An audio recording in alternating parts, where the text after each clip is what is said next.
할렐루야. 오늘도 함께 같이 하나님의 말씀을 은혜 나눕니다. 출애굽기 1장 1절부터 14절 말씀인데요. 7절의 말씀의 기록이 이렇습니다. 그러나 이스라엘 자손은 자식을 많이 낳아 크게 번성하고 대단히 강대해졌으며 땅에는 이스라엘 자손들로 가득 차게 됐습니다.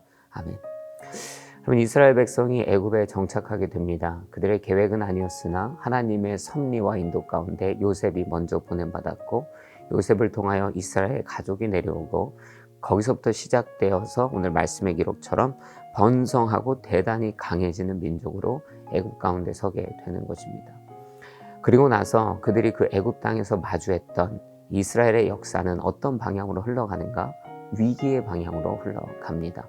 요셉을 알지 못하는 바로가 일어나게 되고, 애굽 땅의 타민족인 이 유대 민족이 강성해지는 것을 보자 민족적 위기를 느끼게 되죠.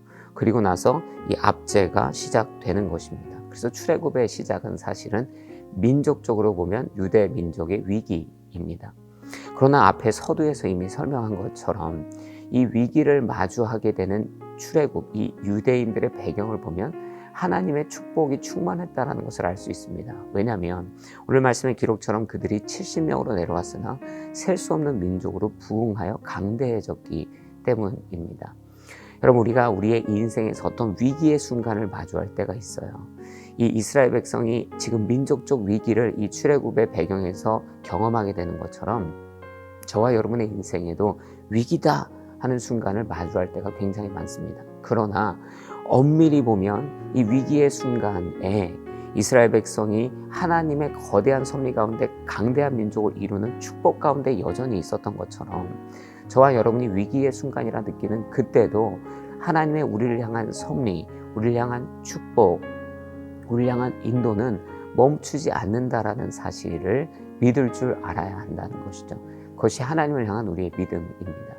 오늘 여러분이 혹은 제가 위기의 순간을 마주하고 인생의 어려운 순간을 마주한다 할지라도 나는 다 끝났어. 하나님은 나를 잊어버리셨지. 하나님은 나를 더 이상 돕지 않으시지.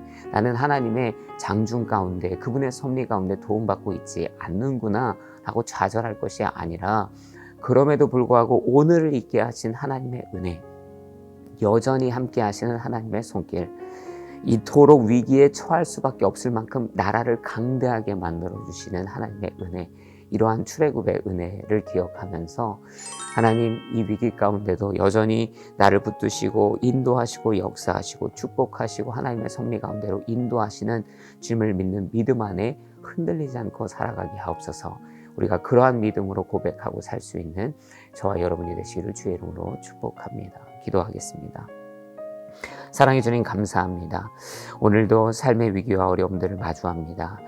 출애굽이라는 그 유대 백성들이 마주한 그 역사의 배경처럼 위기를 마주할 때가 있습니다. 그러나 하나님께서 여전히 당신의 손 안에서 우리를 인도하시고 축복하시고 은혜를 베풀고 계시니 그 사실을 잊지 않게 하여 주시고 삶의 환경과 상관없이 주를 향한 온전한 믿음으로 굳건하게 살아내게 하여 주옵소서. 도우시고 인도하시는 주님 너무나 감사합니다.